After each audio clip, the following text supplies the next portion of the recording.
Let's start with the NFC East, and all of these over-under win totals are brought to us by PointsBet. That's the new official sports betting partner of NBC Sports. Okay. Hello there, PointsBet. What's up? So we got official numbers now. We can say where they're from and not be scared. PointsBet is where these come from. We'll start with the NFC East. We'll start with the Eagles. They were 9-7 last year, finished strong. They won their last 4 games to take the division. You still got Carson Wentz there. You added Darius Slay on the defensive side. They had 9 wins last year, over under 9.5 this year. Ooh. Over under 9.5. Man, that's a good one. Holy crap. Okay, so here's how I break it down a little bit with the Eagles. I mean, first off, I do think there's a lot to like. I'm a little concerned with the injuries right now, all right, with the offensive line. I mean, here we go again. They're mixing and matching that. Alshon Jeffrey's not back yet. Jalen Reagor's he's banged up. Is he going to be ready for week 1? Miles Sanders has a lower body injury. So I'm a little worried about that, and this is a team that seems to be dealing with this for the last few years. That bothers me. Now, you know, I think there's 2 things about their schedule that jump out to me. There's 2 different brutal stretches, in my opinion.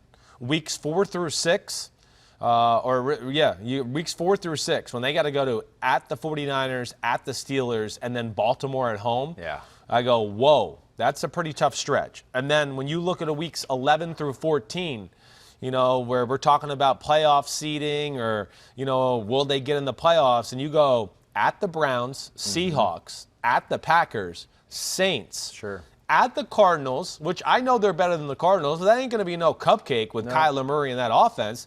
And then the next week have at the Dallas Cowboys. I look at that and go, wow, that is a pretty serious stretch of football for them. 9.5, huh? 9.5. I really look at them as a team that I don't think is going to be a whole lot better than that. Like, what I wrote down was 9-7, 10-6, 8-8. That's really what I got down to. And I think more than not, I think I'm going to go with the 9-7 variety right now. So that's going to be an under. I'm going to go with an under here. I mean, that's a tough one. To me, it's the skill guys that scare you, right? It's the skill and if guys there's that injuries scare on me. the offensive line, you love Carson Wentz. Right. This is not an indictment on him as Not a at all. quarterback I love because him. you like him. Yeah. And you think if surrounded by better players, this would be an easy playoff team. Yeah, easy playoff team. I think that 9-7, you know, you still get they went in the playoffs last year. Now we got an extra seed this year too, so that could go. But yeah, I mean, whether they go 9-7 or 10-6, I think is all going to be predicated on of course, health. And I don't want to say that as to be like a scapegoat, but you know, really, do they come in those 2 or 3 coin flip games that you have every year? Did they come out on top? And I think that's really where I lie with it. This is a tough one, certainly.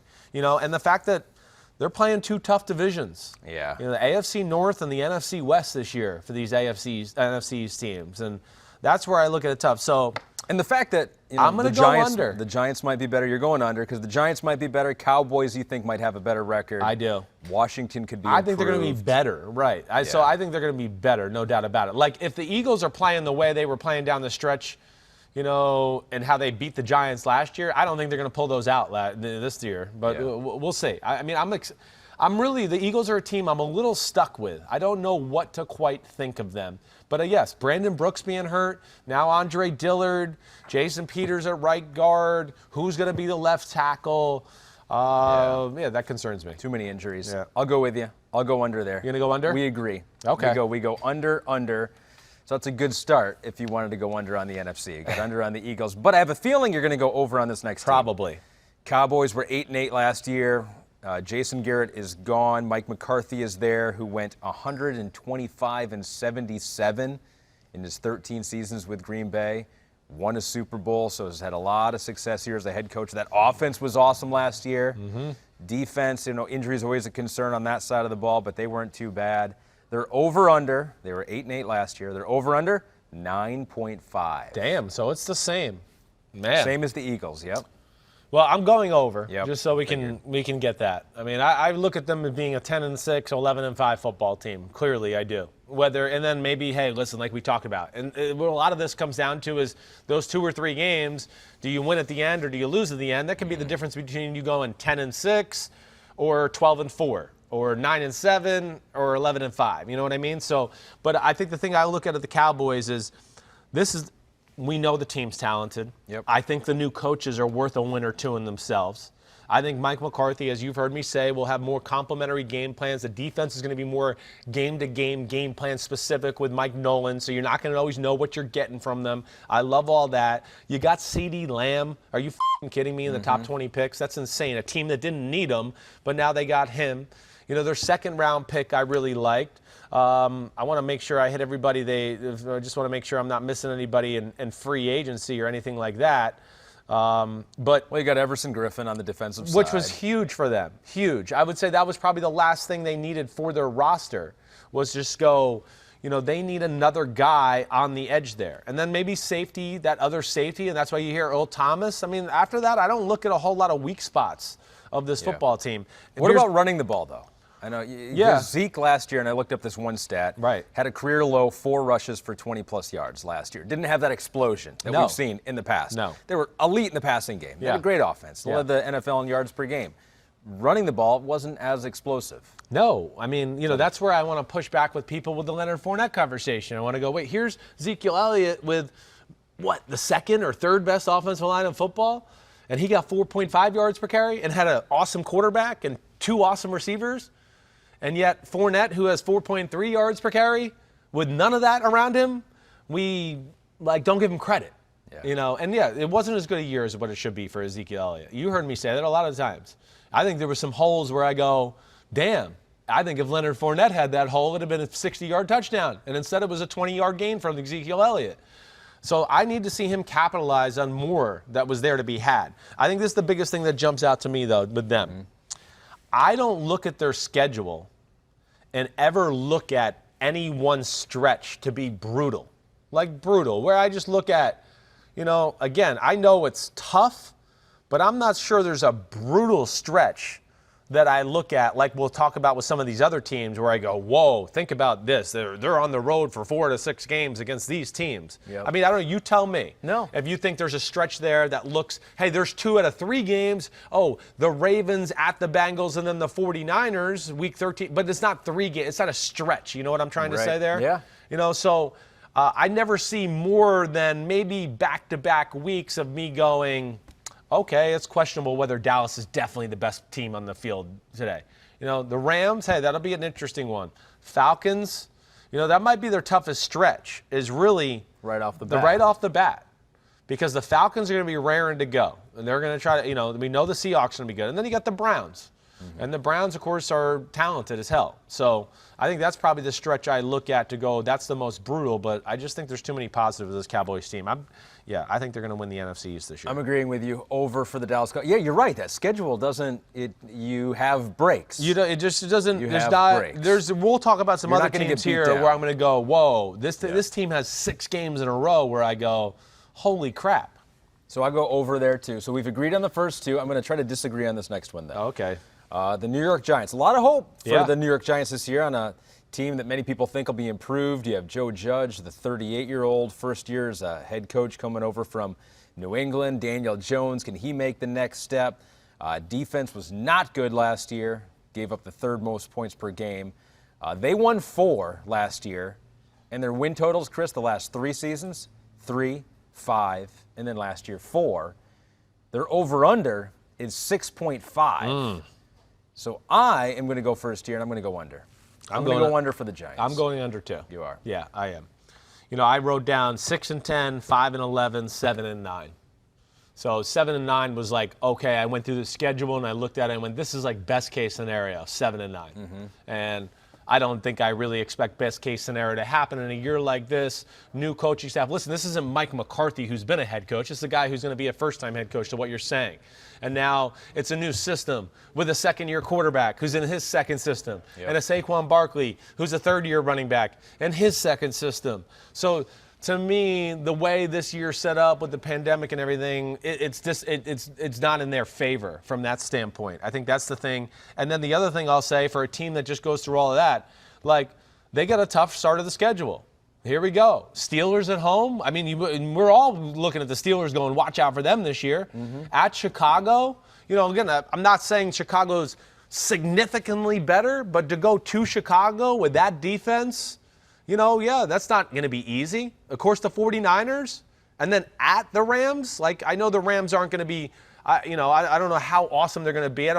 But you got to go out to LA, and then you got to go out to Dallas. So when I look at those first 5 games, I look at it and go, it's very realistic that the Giants could start off 1-4. Right. I mean, realistically, it could be realistically they're 0-5. It really can. To me, the way it's set up is they got size. The offensive line should be better. The defensive line is big and physical. Pass rushers, okay. Yeah. I still got questions about the secondary. I know they signed James Bradbury, but they've lost other guys. That's what Pete is a noted Giants fan. Right. And he is in my ear. He's freaking out. He agrees. Yeah. He thinks the secondary is shaky. Shaky. Already decimated. No great pass rusher. DeAndre Baker arrest. Sam Beal opting out. Right. Xavier McKinney injured. There you go. Right. So that to me, and who are they talking about signing at safety? Wasn't there somebody that was out there the other day that I heard, Pete, with the Giants? I'm blanking on who I heard that. But I mean, yeah, they're shaky there. Yeah. Right.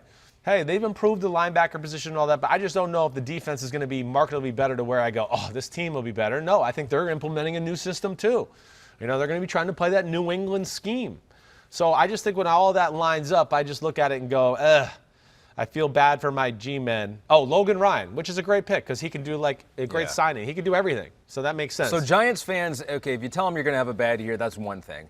They want to know that at least is Daniel Jones going to take the next step? I think so. He can take another step I forward? do. Because that would be a half win if they can do that. Really, if he did the same thing he did last year and then just didn't have the fumbles, I think everybody would go, fucking awesome year by Daniel Jones. Yeah.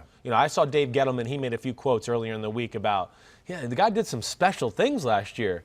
And he did some things like no rookie quarterbacks have ever done before, but the fumble narrative has overtaken all the positive things he's done. And I do think with the improved offensive line, hopefully Saquon stays healthy, Jason Garrett being there, and with Evan Ingram, Slayton at receiver, Golden Tate, and then Shepard. Yep. You sit there and go, okay, I know that's not like world beaters, but that's a pretty good group to where I think it's something to work with, and they'll be good by, committee there. All right, they were 4-12 last year, over under 6.5. We're going under. You look at the start of that schedule, and then you look at their last 4 weeks, 5 weeks too. Then you go at Seattle. Okay, you got the Arizona Cardinals, who they lost to last year, but then Cleveland, and then at Baltimore, and then the Cowboys too. Man, the start and end of their schedule is no joke. They might not make it all the way through. They might just stop. Just quit. They go, you know what? We've had it. 2021 will be our year, like we're all saying here. My poor G-men. Last team in the NFC East. Yeah. We got the Washington football team. Yes. They were 3-13 last year. Ron Rivera comes in. They got Chase Young on the defensive side. They got a young quarterback in Dwayne Haskins. They hope both of them can take them into the next promised land for Washington football team football. Yeah. So they're over under though, Chris, after saying all that. 5.5. Oh. 5.5. 5.5 after 3 wins last year. Well, I wrote 5-11, 6-10, and 4-12. All right. So you're right there. And I underlined 4-12. So I'm more of the 4-12 and 5-11 crowd, but positive for the future. Now, again, I think if we're going to be fair with Washington right now, my big thing is, and let me just pull up the complete roster while we're sitting here. My first concern, the defense has a chance to be real deal. Okay. Real deal. Where I just look at that and go, ooh, I mean, if their offense can just have some threat of moving the ball and scoring some points, their defense might be able to win them. You got Kendall Fuller back, who was traded for Alex Smith back in 2018. Oh, yeah, right. It all comes full circle. That's hilarious. Then you got Chase Young, obviously. Yep, they got Sean Davis, who I loved out of Pittsburgh as a safety. That's going to help out. Montez Sweat needs to kind of take a little bit of a step, right? He Definitely. wasn't all that awesome in year one. Was solid in year one. But we know, between that, the defense, some improvements on the corner, and, and then don't forget Reuben Foster's going to be back in the fold at linebacker this year. you look at that and I go, okay, and Landon Collins, the way he played last year and everything like that, I think there's a lot of things to like. Ronald Darby in free agency. So the defense is awesome. My point is this, Ahmed. Offense, first thing is, I don't know who the running back's going to be, so that scares me a little bit. I don't know who's the guy we're going to be able to trust. You don't believe in Adrian Peterson? No, I don't. People have lost a lot of money doubting Adrian Peterson. I know. In his career. Well, in year 13, I'm going to bet against him. I'm just sorry. Not that he doesn't have value, but like, am I sitting here going to be shaking in my boots going, oh my gosh, Adrian Peterson's carrying the ball on the other team. We're in trouble. So that was going to be my prop bet question here. Yeah. It was 35-year-old Adrian Peterson. Yeah. Had 898 yards last year. It's insane. In 15 games. It's insane. I looked up running backs in the history of the NFL. Yeah. 35 and older. And who had the most yards? Do you know who had the most yards? At 35 and older? 35 and older. Well, Frank Gore had 1,000 yards just a few years ago, right? And he's got to be. Nope. Nope, it wasn't him? It wasn't okay. Frank Gore. Hold on. 35 or older. Mm-hmm. Is he playing now? Nope. Old days? Mid-80s. Mid-80s. In this division. He played Washington. John Riggins. Yep. John Riggins, when he came back that year. 1,239 yards. And as 82? 35-year-old. 84. 84. 84. Jeez, that's impressive. Then a guy in the 60s, John Henry Johnson for Pittsburgh. And then you had Emmitt Smith with Arizona, had 937. Ooh, crap. 2004. And then Marcus Allen in 95 had 890. Damn. So you don't think Adrian Peterson as a 35-year-old will catch any of those guys? You don't think he'll get to 890 this year? A little bit's going to be predicated on the health of, like, where's Bryce Love at? Is he ready to contribute out of Stanford? Antonio Gibson, I know, has opened some eyes there, and he opened up my eyes, evaluating him in the draft out of Memphis a little bit. And it sounds like they're going to make him a running back. So I guess I just don't know if he's going to be the guy. Yeah. Right? Sure. And I certainly would like to think he wouldn't be the most dangerous guy if all's healthy in this running back. So, yeah, there's question marks there, I think, is what we're getting at, okay? Then we could talk about, like, tight end position.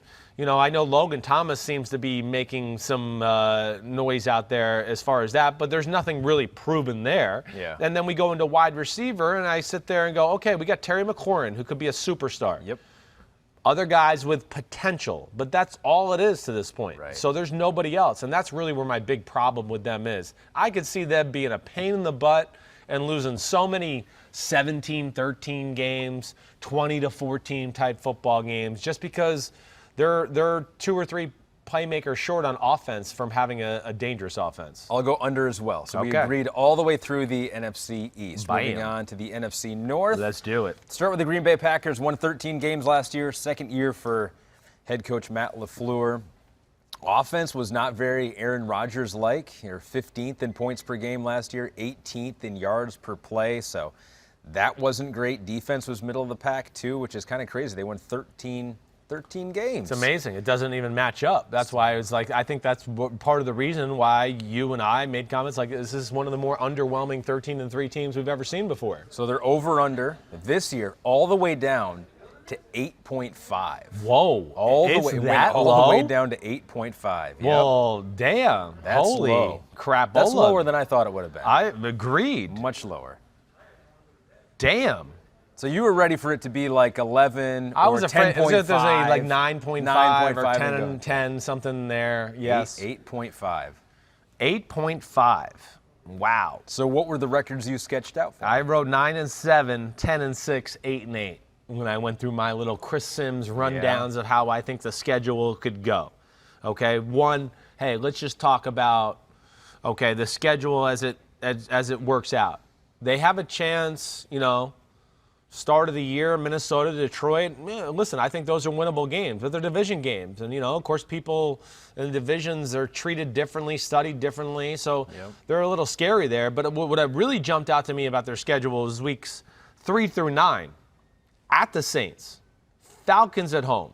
Then it's a bye week, but then it's at Buccaneers, at Texans, Vikings, at 49ers. That is some stretch right there. It's a tough one. That really is. And the one thing always sticks out in my brain last year is, I do think that the Packers feasted on the week a little bit with how their schedule shook out last year.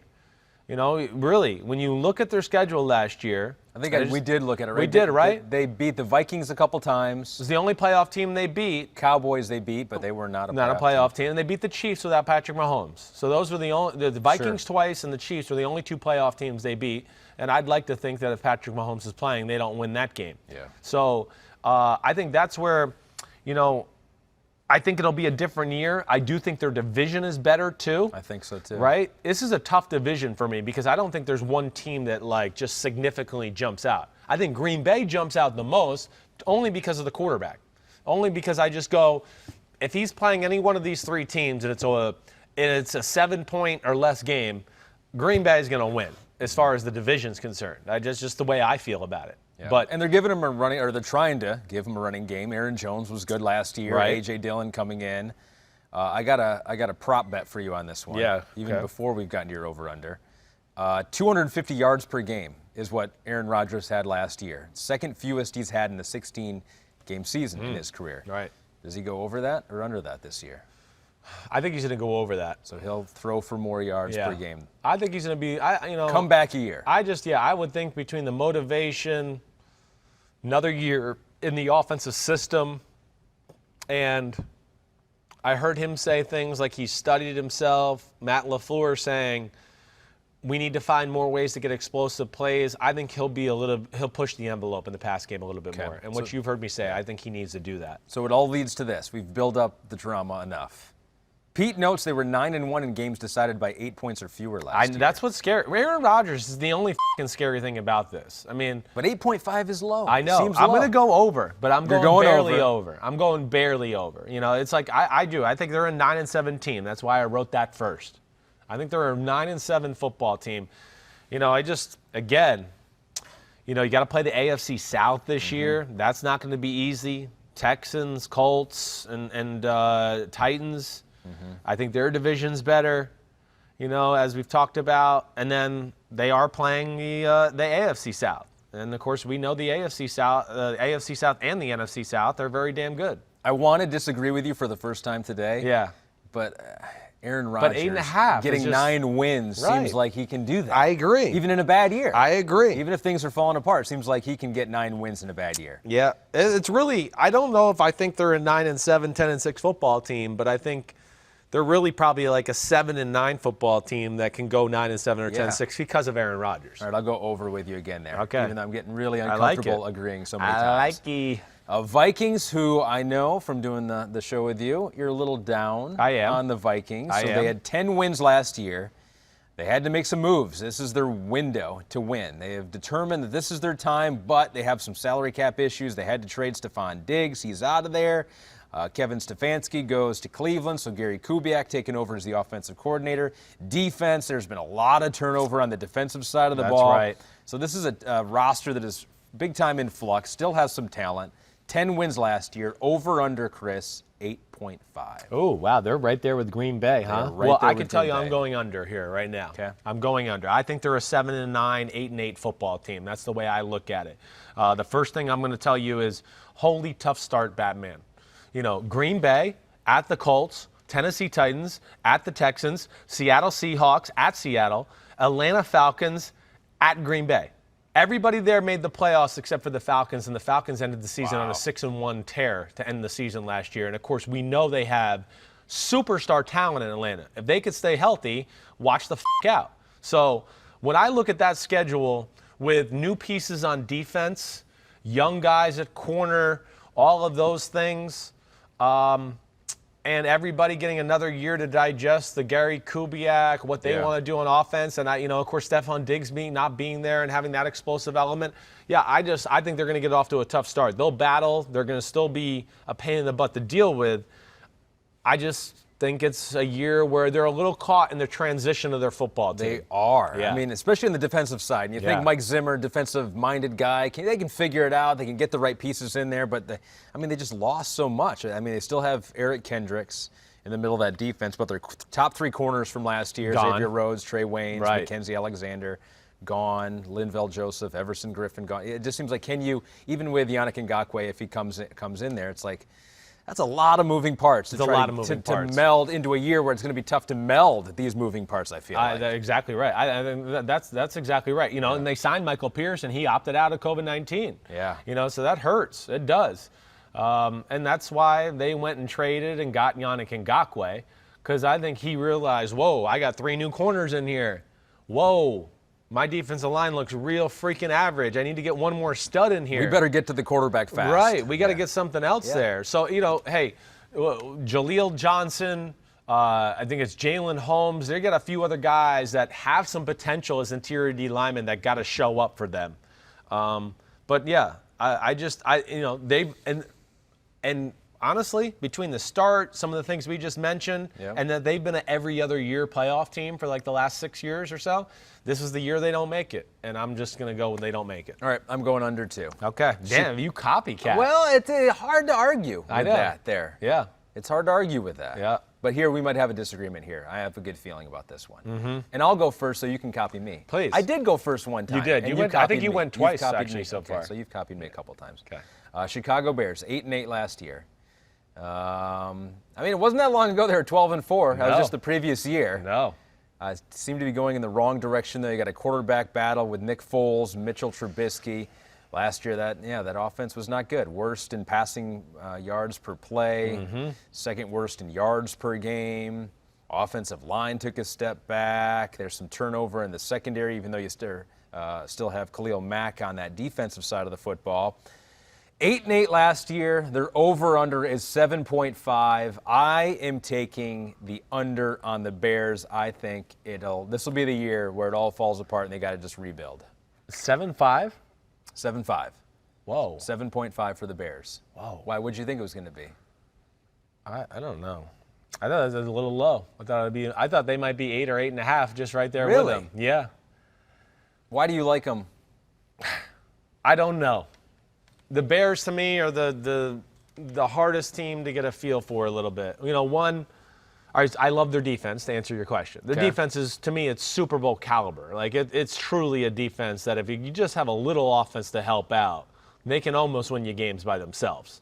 And them getting Robert Quinn, that was big time for their football team. Yeah. That's dangerous. You get Akeem Hicks back. He was hurt last year, right. So he'll help. Right. Yeah, last year, even without that, they were good. They had 18.6 points per game given up, tied for the best in the NFC. Yeah, and an offense that couldn't stay on the field and was like 3 and out, and that's when the dam broke a few times for the Chicago Bears.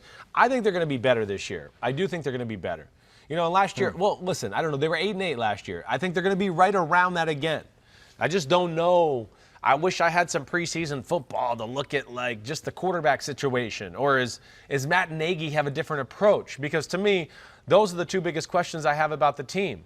Is Matt Nagy, his creativity on the offensive side of the ball, what do they do? What is it? Remember last year, I guess it's kind of a Rolodex. Like, hey, let's call this play. Oh, let's call this play. I like it. But what's the rhyme or the reason for calling the play? Yeah. McDaniels, Sean Payton, Shanahan, McVay, they have a rhyme or reason of why they're calling a play or they're setting up a certain play, and I don't always notice that with the Bears. So that's where I'm really stuck with them. But I think I'm going to go over. Again, I don't think this is going to be much over.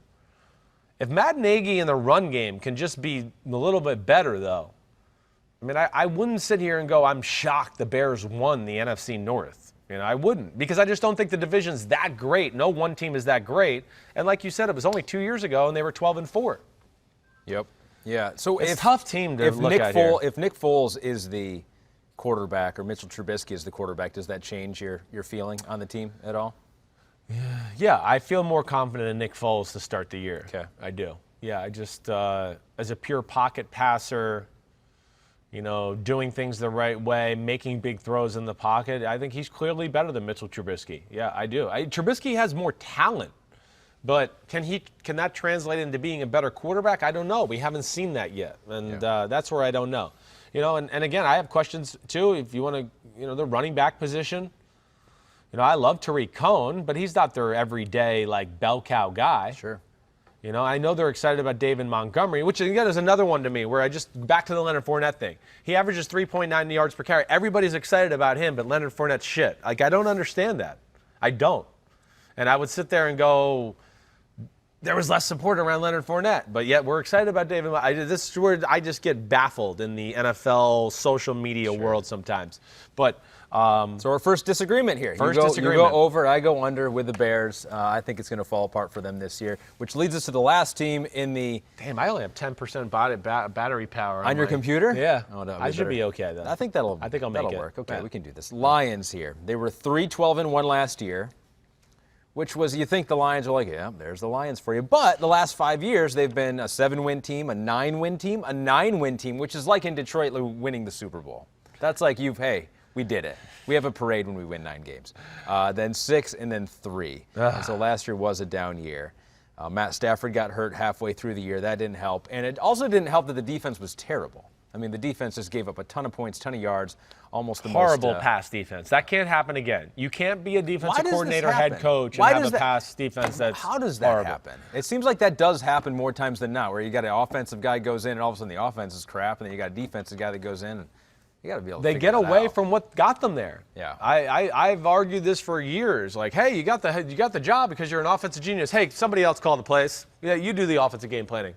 Wait, we're paying you $6 million a year because of what you did on the offensive side of the ball. Yeah. Not so you could just sit there now and 4th and 1. Go for it. Go for it. Yeah. Oh, okay. Yeah. Punt it out. Oh. Yeah. No, you were hired to be that. And I think that goes on way too much in the NFL. Guys like that get the job, and then they pawn it off to somebody else. And all of a sudden, the thing that you were brought here to be great at, you're not great at. That makes no sense. That's not good. So, Matt Patricia, you're right. Secondary, they've tried to make some improvements. We'll see where that goes. So, the over-under for them is 6.5. So, 6.5 over-under. And if they don't get that, that's probably it for Matt Patricia. I would say so. Total overhaul of the front office probably as well. I want to go over with them. I want to go over for, 2 reasons. Okay. I liked what I saw last year before Stafford got hurt. He was great. Right. He was having maybe the best year of his career. I agreed. And then, the way the running game and Kerryon Johnson looked, but then, of course, he got hurt. So there was issues there. So there's like things I looked at last year where I went, okay, I think they're on the right track. And then there's the secondary, like you talked about, and I think that's going to be improved because Desmond Trufant, they got Jeff Okudah. Yeah, we'll see. They haven't even named him a starter yet. I know you're not high on Jeff Okudah, though. I mean, and I know he hasn't been able to practice the whole time, but again, to me, these are context clues where I want to go, well, it's starting to show he probably wasn't worth the 3rd pick of the draft already. Yeah. 3rd picks of the draft, at corner, cover that guy.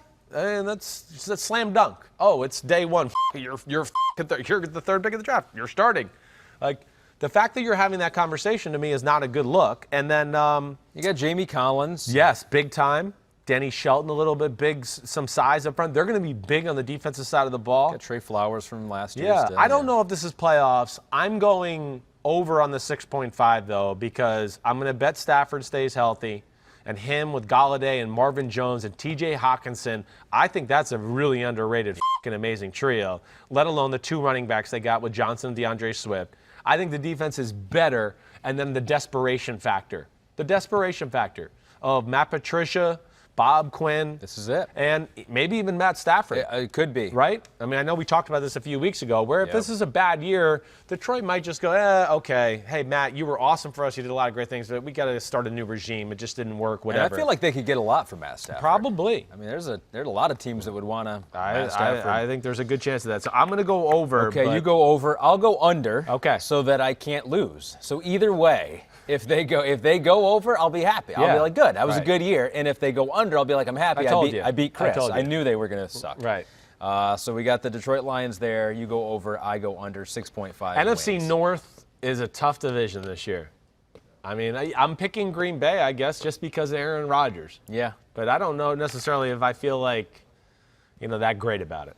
NFC South could be a very tough and very competitive division this year for the first time in a while. Though we've seen the Saints and Falcons and Panthers all be good together before. Now you got to add the Bucs in there. So let's start with the Saints. You got a team that was 13-3 last year. Unfortunately, didn't go that well in the playoffs, but last 3 years win total for the Saints is 11, 13, and then 13. They got a top offense, top 5 offensive line according to Pro Football Focus. You got skilled players there. You got good guys on defense. You got a lot to like, obviously. A lot to like for this team. But the question is, what's the over/under number? Let me guess what it is. Okay. It's got to be higher than 9-5, right? They go 10-5 with them? They went 10-5. Yeah. They went 10-5. So 10-5 for the Saints, a team that hasn't won fewer than 11 games in the last 3 years. That's about where it is for me, right there. This is I know the division's better. The Falcons could be good. Buccaneers better. Panthers not. This is a slam dunk over for me. I'm going over 2. I don't know if I feel slam dunk like you do, but either way, it's a playoff team. I look at it that way. And I don't, to me, the worst they could do is 9-7. Like, the worst. Wouldn't be shocked, if you're saying it was 12-4 or 13-3 again. Certainly wouldn't. Yeah. I guess I'm playing the law of averages of, man, it's been really good years. The division is a little bit better. Maybe they lose a game or 2 more this year. And the fact that you're playing the AFC West, the AFC West and the NFC North, the AFC West especially is what I'm looking at because I think that's a dangerous division right now. But yeah, I think you're right. And I just look at too many things on their team to go, it's top notch. I mean, it's top notch. Added Malcolm Jenkins on the defensive side. Right.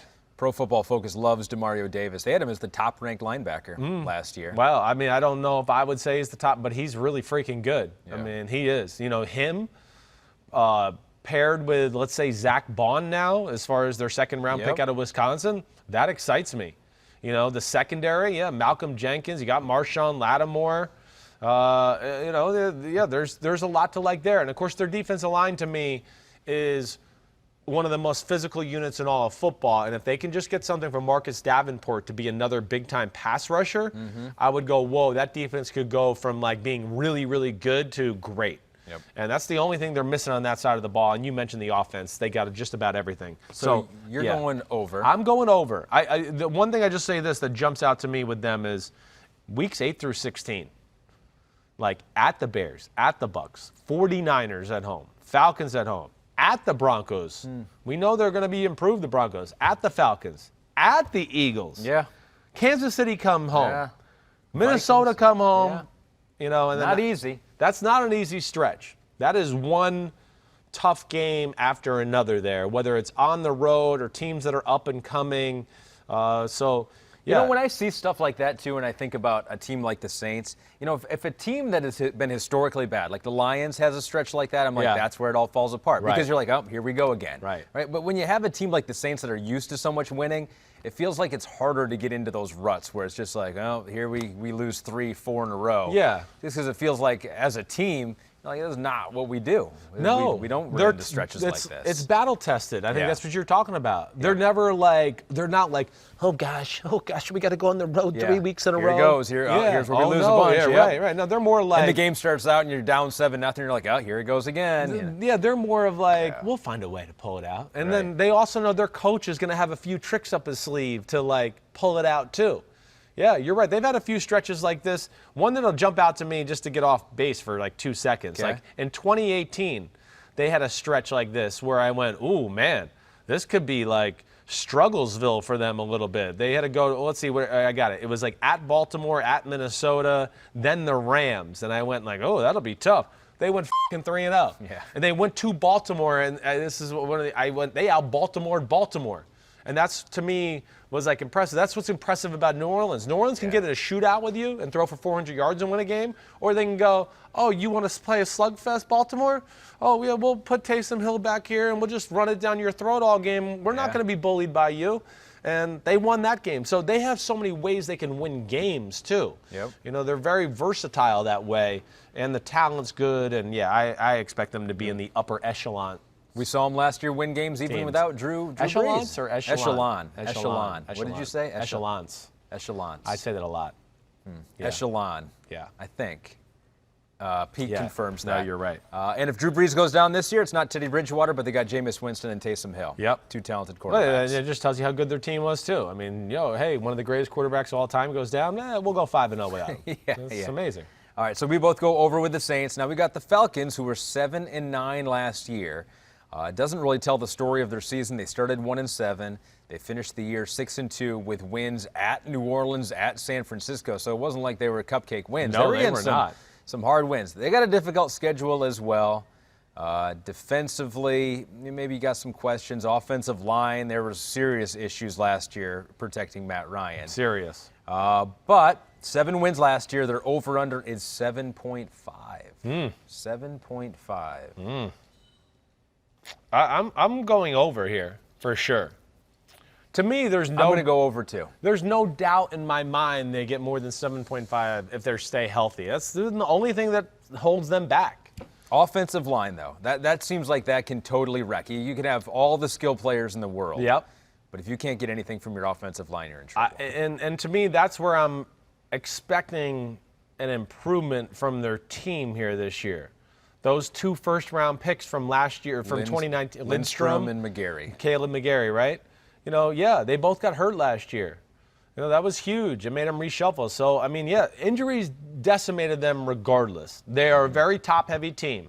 So that's a very realistic thing for them to happen. 3-4 guys get hurt, it changes their team because they don't have the depth that some of the other good football teams have that, he's our backup, but he's not that much less than our starter. And in Atlanta, they have a lot of scenarios like that where you go, the starter's a superstar. The backup is like fringe makes the roster guy. And that's, if you get the injury bug, you're screwed. But to get Dante Fowler Jr., in free agency, take a shot on a Charles Davis as far as a pass rusher, I think that's their big thing.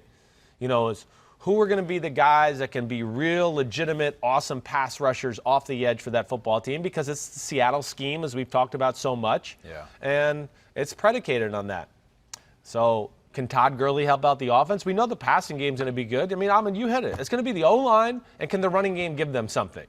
And if they can do that and stay healthy, I'd say watch out for Atlanta. You said it was 7.5? Yeah, 7.5. Yeah, I'm definitely going over. I'm going over. And we went over with the Saints, right? Because that was 10.5, and I went barely over there. So, yeah, I'm you're doing the calculation in your mind. I mean, a little bit. I am a little bit. Yeah, I don't want to get called out by, what was his name? Something. I messed it up. 2443. Whatever it was, No, it wasn't Hobbit 2443. No, it was somebody else. She's loyal. She would never disrespect us. Last year, Atlanta, despite the problems in the offensive line, had the second most first downs per game in the NFL. Wow. Behind Baltimore, ahead of Dallas. Yep. So they moved the chains. Behind Baltimore, Matt who did it Ryan's legitimately. Yeah. Dallas and Atlanta did it with a lot of we're down by 10 with 7 minutes and we got to get bullshit yards and we got to come back because we're down by 17 points. So to me, and that's the defense not a good. is like, we'll give you the first down exactly. here. So to me, that's a misleading stat. That's where you stand out. You're a context guy. Thank you. You're a context guy. Thank you. And I think football is the biggest context sport, right? It's like you can't go by the numbers. No. Because every situation is different. Basketball and baseball, a lot easier to do that because you have a lot of it comes down to the one guy moment. Mm-hmm. The one guy moments in football almost never happen except for maybe receiver, where it's like, it's 1 versus 1, and we threw him a ball and my guy won. Yeah. That's all there is to it. But yeah, everything else is predicated on what you got around you. Tampa Bay Buccaneers. Woo, they got a lot of good things around them this year, as opposed to previous years. You got Tom Brady, of course. You drafted Tristan Wirfs to protect him on the offensive line, which actually wasn't too bad last year. You got great receivers. Godwin, Mike Evans, O.J. Howard, Gronk as your tight ends, stars on defense, Shaq Barrett, and Ndamukong Suh. Man, before I started reading all that, I was pretty convinced I was going to go with the under, but then I just kind of hyped myself up right there. They were 7-9 last year. Their over-under is 9.5. Holy shit. 9.5. Of course it is. I'm going under. You're going to go under. I am. So the Bucs have reached the 10-win plateau just 7 times in the 44 seasons. But they've never had Tom Brady. Nope. But Chris Simms did it. Chris Simms did it. Chris Simms went 11-5. And Tom Brady's a lot better than Chris Simms. We know that. But you're going to go under. Yes. I am going to go. Reluctantly going under. Of course, I recognize the talent. I'm rooting for the Bucs. I mean, the Bucs after the Giants are my second favorite team, let alone I know my personal relationship with the 49ers, but I'm just saying if there was no personal relationships, it would go Giants and Bucs. I mean, those are my squads. Okay. This is hard. It is because hard. I feel like last year I was higher on them because I thought they were a playoff team. I thought they had a playoff caliber roster last year. I get you. And they just turned the ball over too much. Yep. And okay, so first off, this is where I think my first thought lays, is that I think we're doing a little bit of a disservice or not giving credit to a team. Yeah. Right? And it's like it does take something to gel as a team and play together, and there's these new moving parts, and we're all together for the first time. It's not always, it's like Cleveland last year. It's just not always easy to go like, oh, look at the names in our roster. We'll just come together on the field and kick ass. No, it doesn't always work like that. The coaches are still evaluating what they got. What's he do good? What's he do bad? Okay, we need to find the right scheme that fits what we're doing, all those things. So I think we're disrespecting that a little bit because we're caught up with the names. I do. Mm-hmm. I also think, Tom Brady, do I have question marks? I do. Is he going to make as many plays as Jameis Winston did last year? No, he's not. Is he going to make as many mistakes? No, he's not. I was going to say, he's good not. and bad plays. Right. Yeah. Bruce Arians is another guy, I'll just say, because I said this on the show the other day, I think he gets a little bit of a free pass sometimes. We talk about him like he's like a 3-time winning Super Bowl coach, and he's had really one legit awesome season as a head coach. So just between those things right there, it's like I just would like to see a little bit more, let alone you had a secondary that sucked last year. Yeah. Sucked. 30th against the pass in yards per game last year. Right. So, that scares me. So I guess what I'm saying is I'm just not ready to put the stamp and go, the Bucs might get in the playoffs. I understand that. And if they went 12-4, I wouldn't be shocked either. But I can't just sit here and go, I think 12-4 is going to happen. I've never seen this team play. They got all these new parts and everything like that. And they're going to implement a new offense and, have a new tailback involved. And, hey, they're at an unproven secondary. But they got Gronk and Brady. They're going 12-4. I just can't do that. I can't. Yeah. And, okay, just a few things about their schedule that jump out to me. 4 of the first 5 games. For a new offense, a quarterback learning a new offense, they got some good defenses. At Saints, at Broncos week 3, right. Chargers week 4. And Bears in week 5. These are real. That's true. Like, those are not the kind of teams you want to play where you're going, we're just getting our feet underneath us and getting used to football here. Yeah. I expect them to beat Carolina, but those other games are going to be tough as hell. So I guess that's where I'm lying. I think they could be 9-7, which would be a 2-win improvement from last year. And that's still the under. So I'm going to go under. Okay. There you go. I'm going to go under as well. Yeah, I just can't stamp it and go, all these 10 new guys, wins for them. 10, I just can't say yes to that yet. I can't. And again, if we're wrong and everything, we'll say it. We know it. I see the potential. I understand what's to get excited about. Mm-hmm. I just think we can't disrespect some of the things we've talked about as far as team is concerned. Are there things to get excited about with the Carolina Panthers? Christian McCaffrey, that's kind of exciting. Matt Rule, his first year. Sure. That's exciting. DJ Moore excites me. DJ Moore is exciting. He's a guy I chickened out and probably should have put on my top 10 list as far as receivers. I chickened out. I'm mad I didn't put him on there. Okay. Defense gets other teams excited, perhaps. In the NFL, they had the worst rush yards per play last year. They were mid-pack against the pass, so... but they've had some guys go on the defensive side, too. Luke Kuechly gone, James Bradbury gone, Mario Addison, Gerald McCoy, Vernon Butler, Greg Olsen on the offensive side. So that's a lot of departures for a lot of names that have helped them in the past. It's a rebuild. So it's a rebuild. They had 5 wins last year. They're 5.5 this year. Ooh. So in light of what you just said, I'm going to say under. Because I think it is. It's a total rebuild. It is. And if they were 4-12, I think that'd be a good year. I'm going under, too. No, I'm with you, though. I'm going under. I think you're right. I mean, if they're 4-12 and a pain in the ass and in a bunch of handful of games, 4-12 is not that bad. They've changed their team over. I give them a lot of credit. They went totally defense and young in the draft. Yeah. So they're going to have a lot of young, inexperienced, learning life in the NFL, and they're going to be dependent on them week 1. Like, hey, you got to play. Like, you got to play, and you got to play good. And with college guys, too, it's always a hard adjustment because they're like, wait, if I don't win my battle every play, the play stinks. In college, you got away with that where you're like, oh, I didn't block the guy, but it didn't matter. We still got yards. In the NFL, like, you make a mistake, the other team succeeds. That's the way it is. Like, there's no plays off in the NFL. So, all of those things are going to be reality that they're not used to. New coaches, new offensive system. I like their offense and some of, like, the weapons, like you just McCaffrey, Sure. DJ Moore. Hey, Teddy Bridgewater, I'm excited to see what he can do. Robbie Anderson, getting him in free agency from the Jets. And then Curtis Samuel, who I like, too. I mean, they have 3 guys there that can go. Like, if you want to press, bump, man-to-man that group, see ya. Teddy's going to throw it over their head, and they're going to run away from people. But I'm with you. I can't go any more than that. And my big thing, too, that I took away from anything here was out of the first 10 games of the year, the Cardinals were the only team I could look at to go, they might be better than them. Oof. I'm not going to say they're better than the Raiders, the Bucks, the Chargers, the Falcons, the Bears, the Saints, the Falcons, the Chiefs, or the Bucks again. Yeah. So they're the underdogs the first 10 weeks of the year.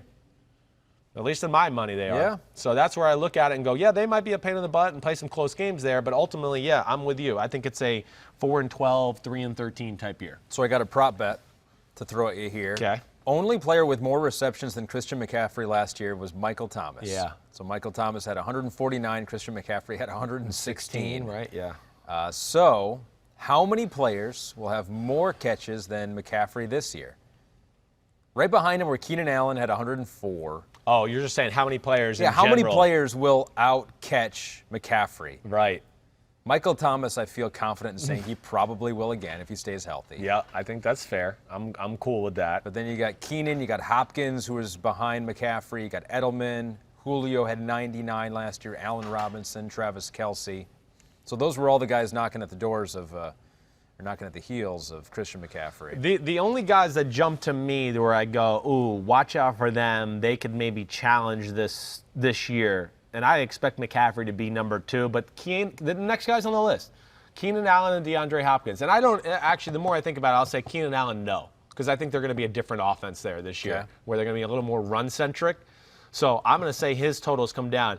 I guess with Hopkins is the one I look at to go, I expect they're going to pay him at some point. Yeah, we brand know, new toy. Brand new Kyler toy. Murray. And so he's the guy I look at to go, all right, maybe he challenges McCaffrey this year for second in receptions. One more division left, over-unders. I think we're keeping this pretty even so far. We've been good. Pete is keeping us in check, but you've heard the reasons for all of them. We can't help our reasons, right? If we feel like a team is under, we're going to go under. I'm down to regardless of what we 3% on think. my computer. You Okay, think I'm going to sorry. make it? Yes, we'll go. You think so? 49ers. Okay. They were 13-3 last year. Yeah. Which we just consider them as like this elite squad right now, and they've been like that for a while. I mean, that was their first year in a long time. Right. You go back to 2014, here are their win totals: 8, 5, 2, 6, 4, and then 13. Yeah. So it was really much more unusual what they did last year. Over under 10.5. So 13 wins last year, over under 10.5 this year. Yeah. Well, I'm going over. I'm going over. You have to, because you're like Kyle. Yeah. I don't have to do shit, all right? But no, I wrote out of my like 3 prediction models, right, that I've told you I've done here. The 10-6 was the worst I got, really, where I went 11-5 and 12-4 were my first 2 schedule run-throughs when I did it with them. Yeah. All right, so I look at that. Okay, all right, so here's a few things that jump out to me. They are a little banged up right now. That scares me a little. Wide receiver is a kind of a mystery. Yeah, it's scary right now. But they, I know yesterday they said they were thinking they were going to have Richie James and Deebo Samuel maybe back by week 1. It was looking good. We'll see where Brandon Ayuk is and all of that. But they got Kittle and Kendrick Bourne and all that. And Shanahan is the f***ing master at getting receivers open. So I think that's one area, if they're a little less than, it won't kill their team because he's still going to get people open. Very rare that a team that goes to the Super Bowl really doesn't lose people via free agency or get pillaged by the rest of football. A little turnover, traded DeForest Buckner, but then got Javon Kinlaw in the draft. Like what? Like you went to the Super Bowl and you got 2 first-round picks and signed a first-ballot Hall of Fame left tackle? Yeah. Like what? That's where it's crazy to me. And then, okay, you went to the Super Bowl and you really only lost 1 guy? Just 1? That's pretty amazing. So I think when I look at it from that aspect, I just go, man, the 49ers, it's the rare, team went to the Super Bowl and team's going to come back a little bit better, I think, in a lot of ways. I do. And that is the fact it's going to be Jimmy Garoppolo's finally second season in the system. You know, a lot of these guys, there's a lot of young contributors to that football team last year. So I just look at that. You know, of course, I have great faith in my friend Kyle Shanahan. You know that. But I think the other thing that makes me feel confident, and because you always worry about Super Bowl hangover, Cardinals, Jets, Giants, Eagles, Dolphins to start the year. Yeah. They're better than all 5 teams. Now, I know it's the Eagles. Like, listen, that'll be a little closer, certainly, as far as talent and everything like that. But I have no problem sitting here right now and going, no, the 49ers are better than the Cardinals, the Giants, the Jets, and the Dolphins. No doubt about it. Yeah. Like, no doubt about it. I'm not even going to think about it or anything. So I look at it from that and just go, man, the first 5 weeks, I mean, I almost look, the worst case scenario is 4-1. To where, okay, even if you're not playing your best football, you could still be 4-1 or maybe 3-2. They do have a tough stretch, you know. Middle of that schedule looks a little tough. 7 through 13, right? Yep. When you look at the Patriots, at the Seahawks, Green Bay coming to town, at the New Orleans Saints, at the Los Angeles Rams, Buffalo Bills, that's a legit stretch right there. So, you know, that'll tell a lot as far as where I think their playoff seeding goes and things like that. But yeah, I'm going with the over here. Real quick, prop bet. They had 3 different running backs go over 500 yards last season. That was Mostert, Breida, Tevin Coleman. How many did they get this year? 2. They got Mostert, Tevin Coleman, Jerick McKinnon. I know. McKinnon's the one that's scary, right? But I think Tevin Coleman and Mostert, I think Mostert will be 1, Tevin Coleman will be 1A, and I think McKinnon will be the pass game specialist. Okay. And I don't know that, but I just know that's where their skill set is, and I know when they signed McKinnon, that's what Shanahan was very excited about, was McKinnon's ability. You know, again, Shanahan played for John, you know, he coached for John Gruden. You know, that's Sean Payton's scheme. He's been wanting that running back to come out of the backfield and be that Alvin Kamara type guy. He hasn't had that. So I think that's going to be another part of their offense to look out for, too. Seattle Seahawks. Yeah. Can they compete in this division? 11 wins last year. Have had fewer than 10 wins just once since 2012. So they've been consistently good for so long now. However, last year, and Pete notes here, they were 10-2 in games decided by 8 points or fewer. So it wasn't like they were blowing a bunch of teams out. No. A lot of these were very tight wins. So 11 wins last year. They're over under 9.5. Yeah. Wow, 9.5. 9.5. Yeah, I'm going over all the way here. I wouldn't be shocked if Seattle won the division this year. And, you know, they're the 1, 2, or 3 seed. And, you know, the 49ers are the 4 or 5 or 6 seed or 7 seed, whatever it is. You know, I wouldn't be shocked. I think the thing that would stop me from that a little bit is, you know, as far as their defense, I like some of the signings and draft picks they have this offseason. You know, like Quentin Dunbar, that I think he really fits their scheme. Jamal Adams, of course, that trade and what they did there. You know, the drafting of the kid from Tennessee, Darrell Taylor, Jordan Brooks at linebacker. Yeah. Like, they did some there. I do think they're still missing, like, an unproven, big-time commodity on the front as a pass rusher. Yeah, Jadeveon Clowney would help. Well, right. You know, does you know Bruce Irving show up to be that guy? Does their first-round pick from 2 years ago, L.J. Collier, can he be that guy? There's a lot of bad mofos on that defensive line. I'm just not sure if there's that one guy where I go, oh, he's that mismatched nightmare for them. And I think that's where they're missing it a little bit. But, you know, I think the offense takes the next step up. Yeah, I mean, the point you make about defense, though, even last year, they had the worst yards per play in the NFC last year. You don't normally think of Seattle as being built that way, and they won in spite of that. That's what I mean, that's one of the things that jumped out to me about last year's schedule was I went, damn, they struggled against every good offense they played last year. Every good one. You know, did they win some of those games here and there? Yeah. But, you know, I just look at their losses, the Saints, the Ravens, the Rams, the 49ers, the Cardinals at the end of the year when they got it going. They won an overtime game against the Bucs where they were down big time. Like, you know, the Browns, they couldn't stop the Browns either. Baker Mayfield just made some dumb mistakes where anytime a team had a decent scheme and some talent, Seattle's defense struggled. So that still worries me. But But yeah, I'm definitely going to go over. It was 9.5. 9.5. Yep. First 3 games not easy though. That's the one thing I'll say about them. But they're the ultimate battle-tested, never give up. Like you said, I've never seen anything like them. They're amazing that way. I'm gonna go under. I'm gonna go under with the Seahawks. Yeah, you're not feeling the D. You're worried I'm about not it. feeling the defense. Right. Yeah. I mean, Jamal Adams obviously will help, and Russell Wilson was so good. But how many years can he continue to do that? And will the offensive line play help him out at all next year? I think those are all real questions. I know. Wonder. And I think a lot of it will be, Falcons week 1 in Atlanta. Dan Quinn knows their team, knows that scheme, right? I mean, there's going to be great familiarity. Those are always scary games. And then they got the Patriots and Cowboys coming into town. Sure. I mean, that'll be interesting. What percent are you at right now? 1. On your computer. Okay. The Rams, 9-7 last year. Here's who they lost. They lost Dante Fowler, Clay Matthews, Eric Weddle, Corey Littleton, Todd Gurley, Brandon Cooks, Greg Zuerlein. The betting market has been hitting the under on the Rams heavily. You know what I'm going to do? Fade the betting market. I'm going to go over because for one reason only. Right. And this might not be a good reason. 9 wins last year despite not a good offensive line, despite the worst red zone defense in the NFC last year.